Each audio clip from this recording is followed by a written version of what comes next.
एक काळ होता, समोरून एखादा ग्रस्त आला की आम्ही विचारायचो कस काय, बरं आहे का? पुढचा म्हणायचं आमचं कशाचं बरं, तुमचंच बरं आहे. त्या काळात आपल्याला बरं वाटत नव्हतं. मात्र आता काळ इतका बदललाय, आता आपलं तर आपल्याला बरं वाटतच नाही, पण पुढच्याचं अजिबातच बरं वाटत नाही. म्हणजे रस्त्यानं चालता चालता खड्ड्यात पडलो तर पुढच्याला सांगणार नाही जपून चाल, पुढं खड्डा आहे. आपण तिथंच उभा राहणार, पुढचा कसा पडतोय ते बघणार, पडल्यावर त्याला म्हणणार मी पण असाच पडलेलो, ये शेजारी तिसरा कसा पडतोय बघू. म्हणजे शेजारनं किरणा मालाचं दुकान टाकलं की आम्ही सुद्धा किरणा मालाचंच दुकान टाकणार, बुडलो तर दोघं बुडू, पण तुला वर येऊ देणार नाही. ही जी अलीकडची आमची मानसिकता आहे, त्या मानसिकतेतनं बाहेर पडत आपल्या समाजातला प्रत्येक जण वर आला पाहिजे असं वाटणारी माणसं तयार होत आहेत. ही समाजाच्या प्रगतीची आणि विकासाची सगळ्यात महत्वाची नांदी आहे. आम्ही येता येता मगाशी वाचनालयाचं उद्घाटन केलं, अनेक पुस्तकं तिथं ठेवली. खर तर पुस्तकांनी मस्तक सुधारतं, आणि सुधारलेलं मस्तक कुणाचं हस्तक तर होत नाहीच, पण लाचारीनं कुणापुढं नतमस्तक सुद्धा होत नाही. ही सगळ्यात महत्वाची गोष्ट आहे. जी जी माणसं मोठी झाली त्यांच्या मोठेपणाचं त्यांनी एकच कारण सांगितलं की आम्ही पुस्तकं वाचली, अफाट पुस्तकं वाचली. 10वीच्या परीक्षेमध्ये प्रथम क्रमांक आल्यावर परळच्या चाळीत डॉक्टर बाबासाहेब आंबेडकरांचा सत्कार ठेवला, आणि त्यावेळी कृष्णाजी अर्जुन केळुस्कर प्रमुख पाहुणे होते. कृष्णाजी अर्जुन केळुस्करांनी त्यावेळी भीमराव आंबेडकरांना गौतम बुद्ध नावाचं पहिलं पुस्तक भेट म्हणून दिलं. डॉक्टर बाबासाहेब आंबेडकर असं लिहितात की त्यावेळी माझ्या हातात जर ते पुस्तक पडलं नसतं तर भारतीय राज्यघटनेचा शिल्पकार म्हणून मी कधीच उभा राहू शकलो नसतो. ही सगळ्यात महत्वाची गोष्ट आहे. एक पुस्तक हाताशी पडतं आणि मोहनदास करमचंद गांधी यांचा महात्मा होण्याच्या दिशेनं प्रवास सुरू होतो. ही सगळ्यात महत्वाची गोष्ट आहे. एक पुस्तक तुमच्या आयुष्यात अफाट क्रांती करू शकतं, तुम्हाला बदलून टाकू शकतं, तुम्हाला प्रेरणा देऊ शकतं, तुम्हाला पुढं पुढं पुढं विलक्षण पुढे घेऊन जाऊ शकतं. हे सगळ्यात महत्वाचं आहे. मला आताच्या काळामध्ये हे वाचनालय, ही पुस्तकं फार महत्वाची वाटतात, कारण हल्ली माणसं वाचत नाहीत. ही आमची सगळ्यात मोठी अडचण आहे. आता व्हॉट्सअपचं सैन्य फेसबुकच्या भिंती लढवत इन्स्टा आणि ट्विटरवरनं तोफगोळे सोडण्यात मग्न आहे. ही आमची अलीकडची अडचण आहे. खरं तर आता वडीलच मोबाईल मध्ये गुंग असतात, त्यामुळे पोरग पुस्तक घेऊन कसं बसेल हा सगळ्यात मोठा चिंतनाचा विषय आहे. नवी पिढी आपलं अनुकरण करणारी असते, आपण जसे वागतो तशीच ती घडते. ही सगळ्यात मोठी गोष्ट आहे. त्यामुळे आपण काय वाचतो आहोत याचं चिंतन आणि मंथन आता झालं पाहिजे. एक अत्यंत श्रीमंत गडगंज असणारी स्त्री होती, प्रचंड पैसा होता, आणि प्रचंड पैसा असल्यामुळं कामच काही नव्हतं, करायची गरजच नव्हती, त्यामुळे वेळही अफाट होता. आणि मग या मॅडम काय करायच्या, रोज सकाळी गाडी बाहेर काढायच्या, ड्रायव्हरला सोबत घ्यायच्या, पैशांना बॅग भरायच्या आणि मोठमोठ्याला मॉल मध्ये स्टॉल मध्ये जाऊन खरेदी करत बसायच्या. पैसा अमाप आहे, वेळ अमाप आहे, दोन्ही घालवायचा आहे, घालवावं कुठं असा प्रश्न त्यांना पडायचा. आणि तासोन तास त्या खरेदी करत बसायच्या. एके दिवशी एका मॉल मध्ये त्या महिला गेल्या, खरेदी करत राहिल्या. 2-2.5 तासानंतर त्या परत आल्या, गाडीजवळ पोहोचल्या. गाडीच्या काचेवर त्यांनी टकटक केलं, पण ड्रायव्हर पुस्तक वाचण्यात मग्न होता. त्या मॅडमना काही कळेना, त्यांनी परत जोरान हाका मारल्या. तो ड्रायव्हर पुस्तक वाचण्यात मग्न आहे, त्यांना परत काही कळेना. शेवटी पुढे गेल्या, काचेवर हात फिरवला, तो ड्रायव्हर पुस्तक वाचण्यात मग्न आहे. शेवटी जोरात त्यांनी दार आपटलं. त्यावेळी तो ड्रायव्हर भानावर आला, पुस्तकातनं नजर त्यानं बाजूला काढली, दार उघडलं, मॅडमला बसवलं, सामान ठेवलं. त्या मॅडम गाडीत बसल्या. ड्रायव्हरला वाटलं आता मॅडम चिडणार, संतापणार, पण गाडी सुरू झाल्यावर त्या मॅडमने त्या ड्रायव्हरला प्रश्न विचारला, तू इतका मग्न होतास, मी इतक्या हाका मारल्या, इतक्या वेळा तुला त्या पुस्तकातनं बाहेर काढायचा विचार केला, तरी तू त्यातनं बाहेर पडला नाहीस. तू काय करतोयस, तू एवढा मग्न कसा झालायस की तुला काळ वेळेचं सुद्धा भान नाही, आजूबाजूला काय चालतंय त्याच्याकडे तुझं लक्ष नाही, असं काय आहे यात? तो ड्रायव्हर म्हणाला, या पुस्तकात जीवनाचं सार आहे. जेव्हा जेव्हा मला वेळ मिळतो तेव्हा मी पुस्तक काढून बसतो आणि पुस्तकं वाचत राहतो. पुस्तकं वाचता वाचता मला सगळं विसरायला होतं. बस मला ज्ञान मिळतं, माहिती मिळते, समाधान मिळतं, शांती मिळते.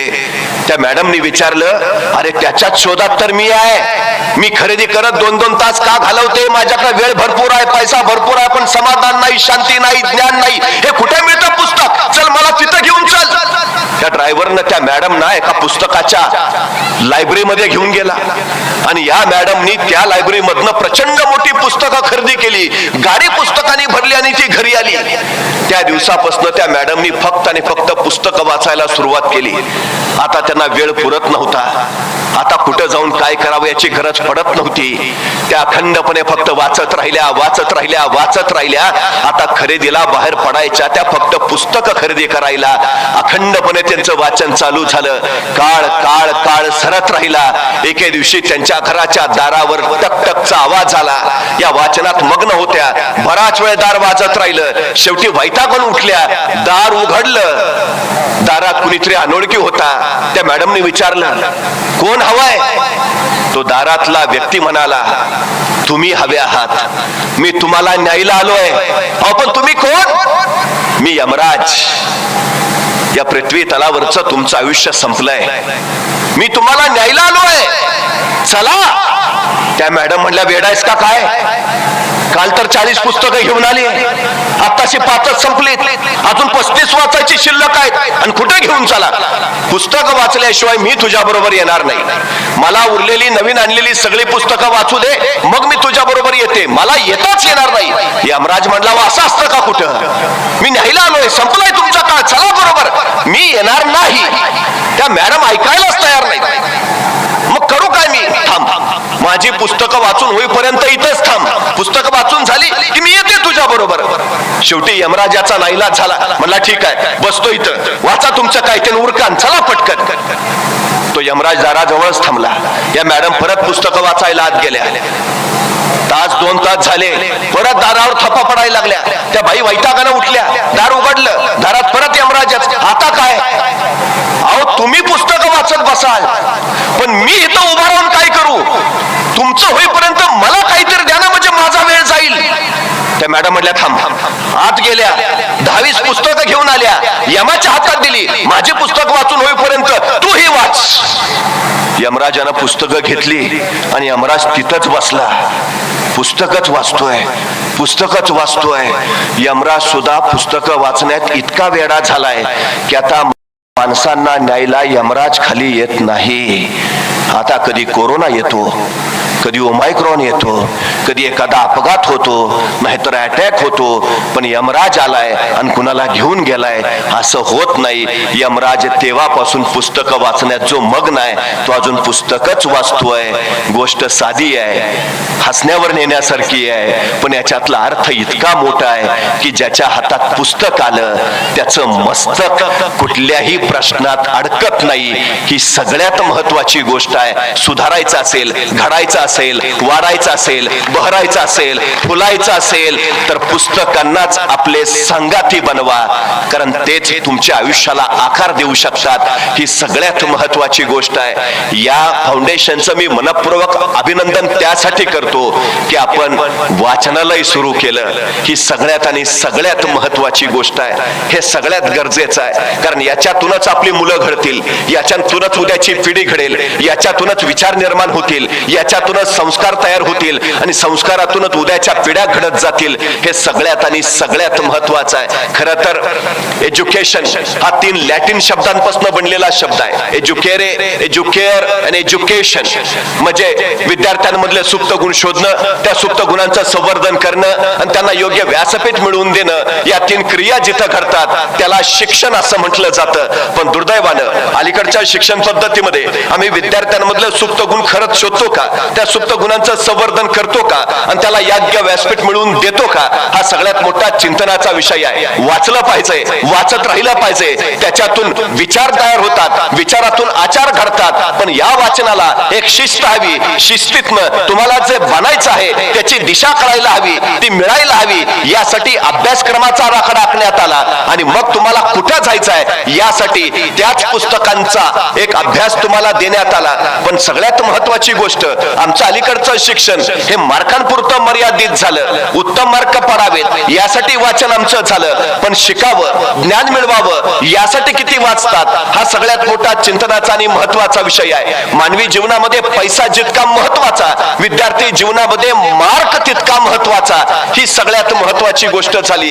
पण एक गोष्ट आपण लक्षात घेतली पाहिजे, सगळ्यात महत्वाची गोष्ट आहे की तुम्हाला उत्तम घडता आलं पाहिजे, सर्वोत्तम बनता आलं पाहिजे आणि तुम्ही सर्वोत्कृष्ट झालं पाहिजे. यासाठी तुम्हाला जे जे करता येईल ते तुम्ही केलं पाहिजे, ही सगळ्यात महत्वाची गोष्ट आहे. तुम्ही कोण बनता याच्यामध्ये का अर्थ नाही, तुम्ही काय करता हे फार महत्वाचं आहे. तुम्ही कोण आहात हे महत्वाचं नाही, तुम्ही कोण होणार आहात हे फार महत्वाचं आहे. त्यामुळे सगळ्यात महत्वाची जर कुठली गोष्ट असेल तर आम्ही ठरवलं पाहिजे आम्हाला काय व्हायचं आहे, आम्ही ठरवलं पाहिजे आम्हाला नेमकं काय करायचं आहे, आम्ही ठरवलं पाहिजे आम्हाला नेमकं कुठं पोहोचायचं आहे. हे ज्याला कळतं तो तिथं पोहोचतो, ही सगळ्यात महत्वाची गोष्ट.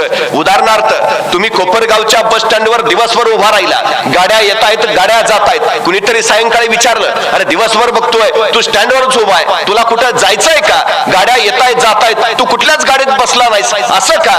तो उभा राहणारा म्हटला, मला जायचंय खरं, गाडीची वाट पाहतोय हे खरं, पण कुठं जायचंय हेच माहिती नसल्यामुळं कुठल्या गाडीत बसायचं हाच सगळ्यात मोठा प्रश्न आहे. अनेकांच्या आयुष्यात सगळ्यात मोठी अडचण हीच होते, नेमकं जायचं कुठं हेच माहिती नसल्यामुळं गाड्या येतात आणि गाड्या जातात, आम्ही जागेवरच उभा असतो. ही आमची सगळ्यात मोठी शोकांतिका आहे. बऱ्याच लोकांचं होतं काय की निर्णयच घेता येत नाही, म्हणजे सगळ्यात मोठी अडचण.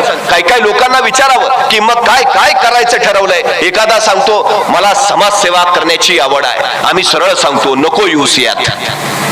तो का, हे आवडीचं क्षेत्र नाही. कारण आवड आली की तडजोड आली आणि तडजोड आली की काम संपलं. म्हणजे माणूस सांगत राहतो मला लहानपणी खूप वाटायचं समाजासाठी काहीतरी करावं, नंतर लग्न झालं आणि मग बायकोचं करता करताच बाकीचं राहून गेलं. नको येऊस यात. हे क्षेत्र आवडीचं नाहीच आहे.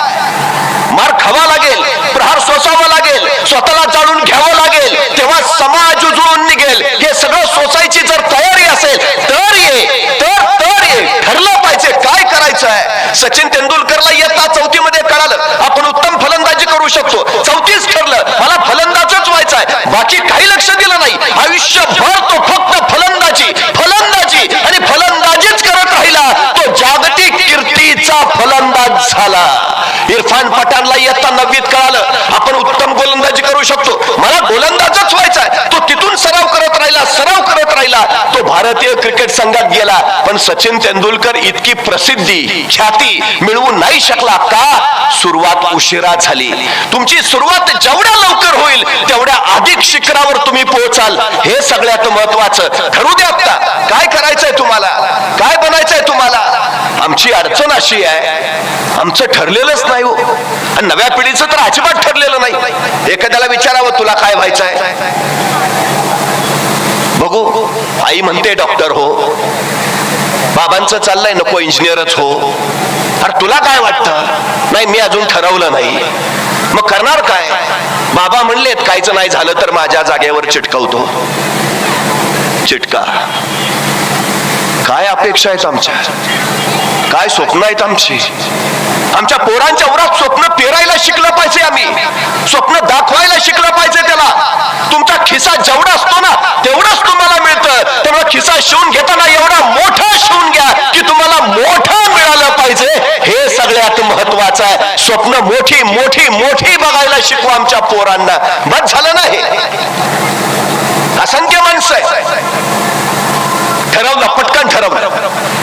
छोटा नरेंद्र घरात खेळत होता, पाहुणे आले आणि आलेल्या पाहुण्यांनी त्या नरेंद्रला विचारलं बा तू कोण होणार, आणि तो छोटा नरेंद्र म्हटला मी ड्रायव्हर होणार. वडील बघत राहिले. आपल्यातला कुणी असता तर पहिली वाजवली असती. पाहुण्यांसमोर सगळी. नरेंद्राचे वडील चिडले नाहीत, रागावले नाहीत, म्हणले नरेंद्रा ड्रायव्हरच हो, ड्रायव्हरच हो. पण भिंतीवर कुरुक्षेत्रावर अर्जुनाला भगवद्गीता सांगणाऱ्या भगवान श्रीकृष्णांचं चित्र होतं. नरेंद्राचे वडील म्हणाले ड्रायव्हरच हो, पण या अर्जुनाचं सारथ्य करणाऱ्या भगवान श्रीकृष्णासारखा ड्रायव्हर हो. स्वप्न दाखवता येतात, मोठी मोठी स्वप्न दाखवता येतात. तेच नरेंद्र वयाच्या 23व्या वर्षी अमेरिकेच्या शिकागोच्या धर्म परिषदेमध्ये उभा राहिले. भारतीय धर्म संस्कृतीची पताका त्यांनी फडकावली. Brothers and sisters of America आणि अफाट टाळ्यांचा कडकडाट झाला. समोरच्या प्रत्येक व्यक्तीला वाटलं रे हो हो हा हा हा माझा भाऊ आहे. मानवतेची घातलेली साथ त्या प्रत्येक अमेरिकनच्या काळजाला स्पर्श करून गेली. अरे हो भाऊ आहे हा. 23 वर्षाचा युवक मला भाऊ मानतोय. या 2 शब्दांनी नरेंद्रचे विवेकानंद झाले. तुमचं ध्येय ठरलेलं असेल, ते विलक्षण मोठं असेल, जगाच्या कल्याणाचा वेग त्यात असेल, तर जे असेल ते अंतःकरणापासून येतं आणि जे आतून येतं ते तुम्हाला घडवतं, मोठं करतं, विलक्षण व्यापक बनवतं. स्वप्न स्वप्न स्वप्न मोठी ठेवा पोरांची, त्याला दाखवा. अडचण काहीच नाही, तू करू शकतोस, तुला होईल, करशील तू. काही माणसं चुका शोधतात आणि ज्यांची मुलं यशस्वी होतात ना, त्यांचे पालक मुलांचं कौतुक करायची संधी शोधतात. आम्ही काय शोधतो? तो न्यूटन सफरचंदाच्या झाडाखाली बसला, सफरचंदाचं फळ खाली पडलं आणि त्याच्या डोक्यात प्रश्न आला, हे खालीच का पडलं? ही जिज्ञासा त्याला गप्प बसू देईना आणि त्या न्यूटनच्या जिज्ञासेतून गुरुत्वाकर्षणाचा शोध लागला आणि सगळं जग बदललं. आमच्या पोरांना प्रश्न पडतात, जिज्ञासा संपून टाकली आम्ही, प्रश्नच पडत नाहीत आम्हाला. ही आमची अडचण आहे सगळ्यात मोठी. विचार करा, न्यूटनच्या जागी आपला पोरगा तिथं आहे, सफरचंद खाली पडलं, तू पाहिला इकडं तिकडं बघेल. प्रश्नाचा विषय सोडा. आणि जरी एखाद्याला प्रश्न पडला खालीच का पडलं आणि त्यांनी बाबांना विचारलं, बाबा खालीच का? खाना ग, तुम आम खाओ ना, गुठलिया क्यों गिनते हो? संपली जिज्ञासा. जग सुधारलंय कशातून?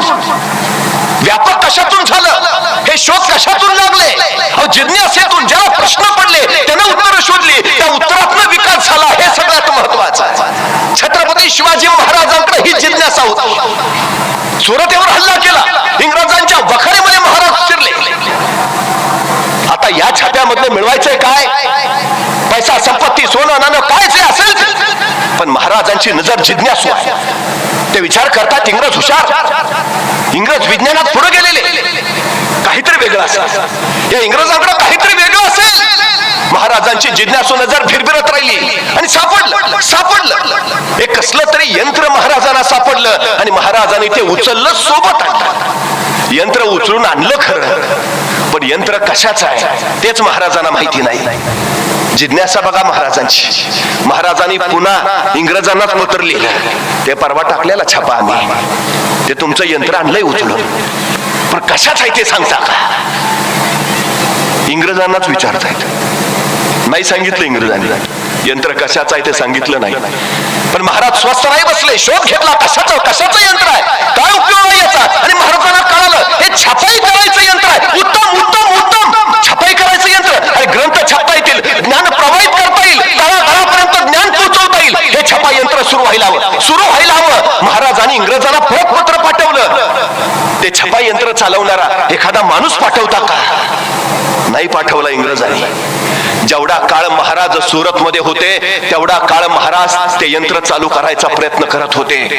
अखेर महाराज सुरतवरनं निघाले आणि जाताना ते छपाई यंत्र त्यांनी सुरतच्या भीमजी पारेख नावाच्या माणसाला दिलं आणि सांगितलं हे यंत्र चालू करा, छपाई कला सुरू करा.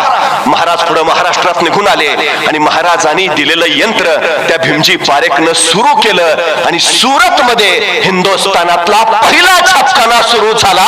आजही तो तिथं आहे आणि त्या छापखान्याचं नाव आहे श्री शिवाजी छापखाना. भारतातल्या छपाई कलेचे उद्गाते महाराज आहेत. ही जिज्ञासा तुम्हाला बळ देते. काय काय काय काय करायचं, पुढं पुढं अधिक अधिक अधिक कसं शोधायचं. आमच्या पोरांना प्रश्न पडू द्या, त्याची उत्तरं द्या. त्यातूनच उद्याचं जग घडणार आहे, जग बदलणार आहे. हे सगळ्यात महत्वाचं प्रश्न पडायला हवे. आमची अलीकडची अडचण आहे तिची आहे, आणि या प्रश्नातनच त्याच्यात काय आहे ते आम्हाला कळतं. पाश्चात्य राष्ट्रांमध्ये विद्यार्थ्यांच्या नैसर्गिक गुणांची कल चाचणी घेतली जाते आणि त्याच्यानंतर त्याचं कार्यक्षेत्र ठरवलं जातं. दुर्दैवानं आमच्याकडे तो प्रकारच अस्तित्वात नाही. ज्याला डान्सची आवड आहे त्याला मी गणिताची प्रमेय सोडवायला सांगतो. ज्याला सचिन तेंडुलकर व्हायचं आहे त्याला मी इतिहासाचा अभ्यास करायला बसवतो. ज्याला खरंच इतिहासाची आवड आहे त्याला मी तू गोलंदाज झाला पाहिजे उत्तम म्हणून सांगतो. आमच्यात असणाऱ्या नैसर्गिक गुणांची ही हेळसांडच नाही का? काय आहे ते शोधा ना. काय आहे त्याच्यात? पहिल्यांदा हे शोधलं, शिक्षण त्याला म्हणतात. काय आहे ते शोधा. दुर्दैवानं आमच्याकडे हे घडत नाही. म्हणून 100 कोटी लोकसंख्या असणाऱ्या आपल्या देशाला ऑलिम्पिक मध्ये कस तरी एखादं स्वर्ण पदक मिळतं आणि अवघी 10 कोटी लोकसंख्या असणाऱ्या जपानला मात्र 100 स्वर्ण पदक कमावता येतात. याचं कारण ते मुलांच्या गुणांचा शोध घेतात आणि त्याला त्याचाच विकास करायला लावतात. सचिन तेंडुलकर इयत्ता 12वीला इंग्रजीत नापास आहे, पण 12वीच्या इंग्रजीच्या पुस्तकात आज सचिन तेंडुलकर वर धडा आहे. यशाचा धडा गिरवायला एवढा धडा पुरेसा आहे. आमच्या मुलांना गर्दीतले का बनवतात, त्याच्या माग गर्दी कशी येईल असा का नाही विचार करत आम्ही. हे सगळ्यात महत्वाचं आहे. मी मगाशी दरेकरांना विचारत होतो, तुमच्यातली किती मुलं स्पर्धा परीक्षेला जातात? डॉक्टर, इंजिनियर, वकील, प्राध्यापक हे चाकोरी आहे, ठरलेलंच आहे. नवे क्षेत्र किती निर्माण करतात? आम्हाला जमणार नाही का? काय अडचण आहे? तुम्हाला माहिती आहे एरोडायनॅमिक्सच्या नियमानुसार फुलपाखरू आकाशात उडू शकत नाही. त्याच्या शरीराची रचनाच अशी आहे की फुलपाखरू आकाशात उडूच शकत नाही, तरी फुलपाखरू उडतं का? कारण फुलपाखराला एरोडायनॅमिक्सचा नियमच माहिती नाही. तुम्हाला माहिती आहे तुम्हाला हे जमणार नाही. तुम्हाला माहिती आहे तुमच्या हातून हे होणार नाही. माहिती कशाला करून देतात? आमची अडचण काय माहितीये? आमचा पोरगा काहीतरी नव्या वाटा चोकारायला लागला, नव्या वाटा. तुला जमणार आहे का ते? आपल्या घराण्यात कुणी केलंय का? कशाला उगाच माहिती आहे? आमच्या मुलाने विचारलं, हे करू का? तू गप रे. आपण करतो ना, गप रे. आपण गाढवा गप. विषय संपला. तुम्हाला माहिती आहे महाराष्ट्रातल्या सगळ्या घाट रस्त्यांचे शोध गाढवानी लावले. गाढवाकडे अलौकिक गुण आहे. त्याच्या गळ्यात घंटा बांधायचे, जंगलात सोडून द्यायचे आणि त्या घंट्याच्या आवाजाच्या मागे मागे माणसं जात राहायचे. अत्यंत जवळचा मार्ग शोधून काढतं गाढव. सगळ्यात जास्त क्षमता आहे त्याच्यात. सगळ्या घाट रस्त्यांचा शोध गाढवानी लावलाय. मग ज्यावेळी आम्ही आमच्या पोरांना गाढव म्हणतो त्यावेळी त्या गाढवासारखा एक तरी अलौकिक गुण त्याच्यात असेल ना. काय आहे तो? शोधा ना, त्याचा विकास करा ना. जगातलं सगळ्यात श्रीमंत ठिकाण कुठलं? स्मशान. प्रत्येकात काही ना काही अलौकिक गुण आहे, पण आम्हाला पत्ताच लागत नाही. तो तसाच पडून राहतो. चौघांच्या खांद्यावर आम्ही स्मशानात जातो आणि आमच्या बरोबरच तो गुण तिथंच. असे असंख्यांचे असंख्य गुण तिथं पडलेत, ज्यातून जग घडवता आलं असतं, जग सुधारता आलं असतं, पण काही उपयोग नाही. म्हणून जगातलं सगळ्यात श्रीमंत ठिकाण आहे ते. प्रोत्साहन द्या ना, प्रोत्साहन द्या. ज्यांची मुलं जिल्हा पोलीस प्रमुख होतात, ज्यांची मुलं जिल्हाधिकारी होतात, त्यांच्या घरातलं वातावरण तुम्ही कधी बघितलंय का? घडतात तो मुलं त्यांची. आमची का नाही मुलं घडत? प्रेरणा देणं काय प्रकार असतो? अहो, त्यांच्या घरातलं ते मूल उघडं नागडं कपडे न भरताच घरात फिरत असतात. आई चिडत नाही, रागवत नाही, संतापत नाही. त्या मुलाला म्हणते, बाळ किती सुंदर दिसता हो तुम्ही. त्या पोराला आश्चर्य वाटतं, शर्ट नाही, चड्डी नाही, आणि आई म्हणते सुंदर दिसता. त्या आईला म्हणतो, आई खरंच? म्हणले असे सुंदर दिसता, चड्डी घातल्यावर किती सुंदर दिसाल. ते पोरग पळत जातं, चड्डी घालून येतं. आई आता कसा दिसतो? अहो, चड्डी घातल्यावर एवढे सुंदर दिसता, शर्ट घातल्यावर किती सुंदर दिसाल. पोरग पळत जातं, शर्ट घालून येतं. आई आता कसा दिसतो? अहो, कपडे घातल्यावर एवढे सुंदर दिसता, जराशी पावडर लावली, थोडासा भांग पडला, किती छान दिसाल. पोरग पळत जातं, पावडर लावतं, भांग पडतंय. आई आता कसा दिसतो? तोपर्यंत बाबा आलेले असतात. अहो, अख्ख्या धोंडेवाडीत तुमच्या इतकं कुणी देखणं नाही. पोराला आणखी उत्साह येतो, आजोबाकडे जातो, आजोबा आजोबा मी कसा आहे? अहो, कलेक्टर आहे माझा. संपला विषय. मुलगा कलेक्टरच. काय करायला करावं? काय लागतं? एक कौतुकाची थाप आमच्या पोराला घडवणारी ठरू शकते. एक कौतुकाची थाप. बळ द्या ना, फक्त प्रोत्साहन द्या, प्रेरणा द्या, बस. काही अडचण नाही. मला सांगा ना, छत्रपती शिवाजी महाराज 12 वर्षाचे आहे. स्वराज्य हे महाराजा शहाजीराजे आणि माँसाहेब जिजाऊ यांचं काळी स्वप्न आहे. 3 प्रयत्न केले शहाजीराजांनी, 3ही अपयशी झाले. शिवाजी महाराजांच्या माध्यमातून हा 4था प्रयत्न आहे. आणि ठरलं असं की थोरले पुत्र संभाजीराजे यांनी कर्नाटकात राज्य उभा करावं आणि धाकटे पुत्र शिवाजीराजे यांनी माँसाहेब जिजाऊंच्या सोबत पुण्यात राहून महाराष्ट्रातलं राज्य घडवावं. निघाले 12 वर्षाचे शुभाराजे माँसाहेब जिजाऊंबरोबर पुण्याकडे. एका पित्यानं काय द्यावं वडिलांना, आपल्या पुत्राला काय द्यावं? माझा आशीर्वाद आहे. कसं घडतं व्यक्तिमत्व, कसं नेतृत्व घडतं, कसं कर्तृत्व घडतं? एक पिता काय सांगतोय पुत्राला? 12 वर्षाचा पुत्र. त्यावेळी शहाजी राजांनी स्वतः तयार केलेली एक मुद्रा शुभाराजांच्या हातावर ठेवली. हे घडवायचंय तुम्हाला, स्वप्न दिलं, महत्वाकांक्षा दिली. काय करायचंय तुम्हाला? हे विश्वास किती आहे पित्याला? माझा पुत्र हे करेल, करणारच. काय सांगतात शहाजीराजे मुद्रेतून? प्रतिपच्च चंद्रलेखेवर मुद्रा वर्देष्णू विश्ववंदिता शहापुरो शिवजातस्य मुद्रा घौरी वराजते. एक पिता स्वप्न पाहतोय, सांगतोय काय? प्रतिपदेच्या चंद्राच्या कलेप्रमाणे तुमचं राज्य वाढत वाढत वाढत जाईल आणि एक दिवस ते विश्वाला वंदनीय होईल. किती खात्री आहे? अजून सुरुवात व्हायचे, अजून शिवाजी महाराज पुण्यात पोहोचायचे आणि शहाजी राजे सांगतायत मला खात्री आहे तुमचं राज्य प्रतिपदेच्या चंद्राच्या कलेप्रमाणे वाढत वाढत जाईल आणि एक दिवस ते विश्वाला वंदनीय होईल. बाकीचा विषयच नाही हो. तुम्हाला जमेल का?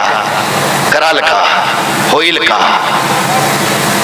शंकाच नाही, अजिबात नाही. तुम्ही विश्वास ठेवा, पिढीवर विश्वास ठेवा, मुलांवर विश्वास ठेवा, बळ वाढवा. करणारच.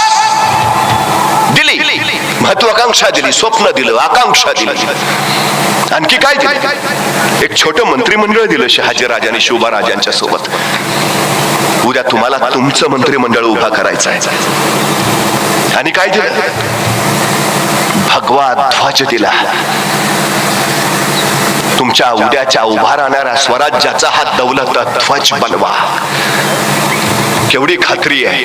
राज्य उभाच राहणार आहे आणि उभा राहणाऱ्या ह्या राज्याचा दौलत ध्वज हा भगवा ध्वज असणार आहे. पण एक पिता त्याच वेळी आपल्या पुत्राला सांगतोय, पण राजे ध्यानी ठेवा, हा भगवा कुणालाही पेलणं शक्य होत नाही. त्यासाठी मनगटात राग आणि छातीत धग असावी लागते. आम्हाला खात्री आहे तुमच्याची आहे.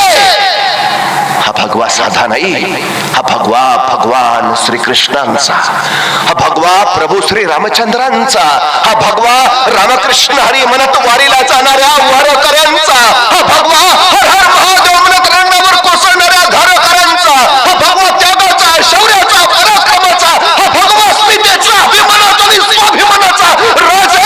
हा भगवा फडकू द्या. एक पिता स्वप्न देतोय आणि त्या दिवसापासून शेवटच्या दिवसापर्यंत हा एक पुत्र आपल्या आईवडिलांचं स्वप्न पूर्ण करण्यासाठी स्वतःच्या आयुष्याचं रणांगण करून घेतोय.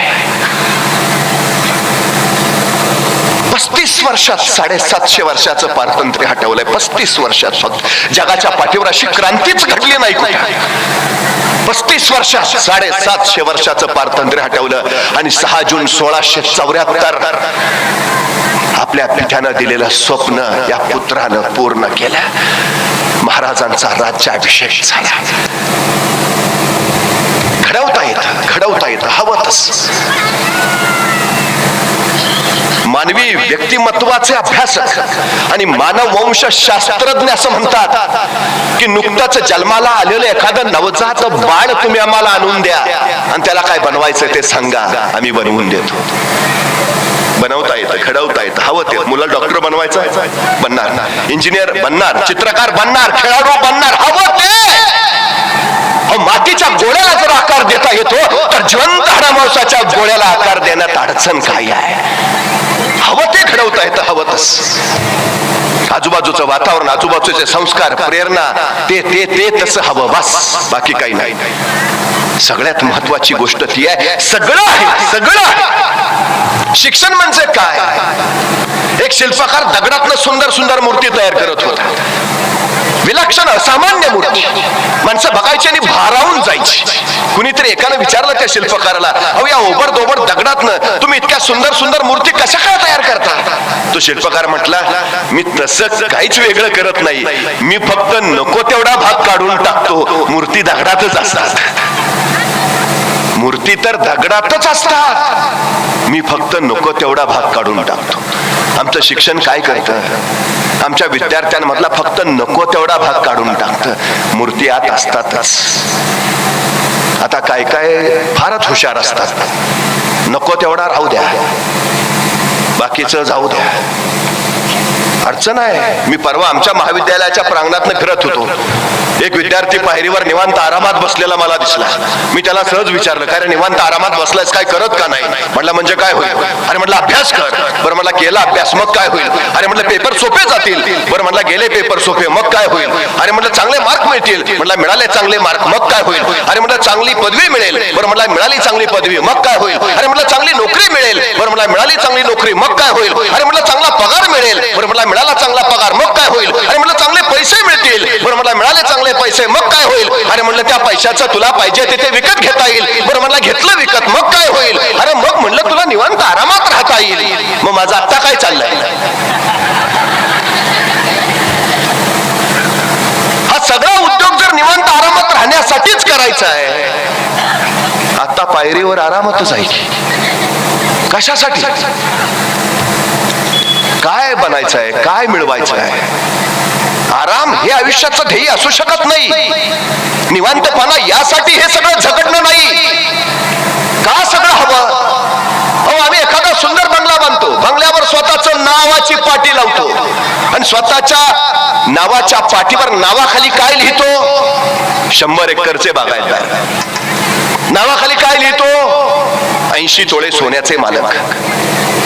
नावाखाली काय लिहितो? 50 गायींच्या गोठ्याचे मालक. नावाखाली काय लिहितो? 3 फॅक्टरीचे मालक. नावाखाली काय लिहितो? आमची जमीन किती लिहित नाही, आमचा गोठा किती गायींचा लिहित नाही, आमच्याकडे किती सोनं आहे ते लिहित नाही, बँक बॅलन्स आम्ही लिहित नाही. नावाखाली काय लिहितो? आम्ही किती शिकलो ते लिहितो. आम्ही लिहितो MA, आम्ही लिहितो BA, आम्ही लिहितो MA BEd, आम्ही लिहितो MBBS, आम्ही लिहितो MD. तुमच्या नावाला किंमत तुमच्या शिक्षणामुळे येते. शिक्षण तुम्हाला मोठं बनवतं, हे सगळ्यात महत्वाचं. जमिनीच्या बळावर ज्ञान मिळवू शकत नाही, पण ज्ञानाच्या बळावर तुम्ही जमीन कमवू शकता, ही सगळ्यात महत्वाची गोष्ट आहे. मिळवायचं जर असेल तर ज्ञान मिळवा. ज्ञानाची श्रीमंतीच तुम्हाला सगळ्यात जास्त श्रीमंत बनवणार. हे आमच्या पोरांच्या उरात घुसू द्या, मग पोरं घडतील.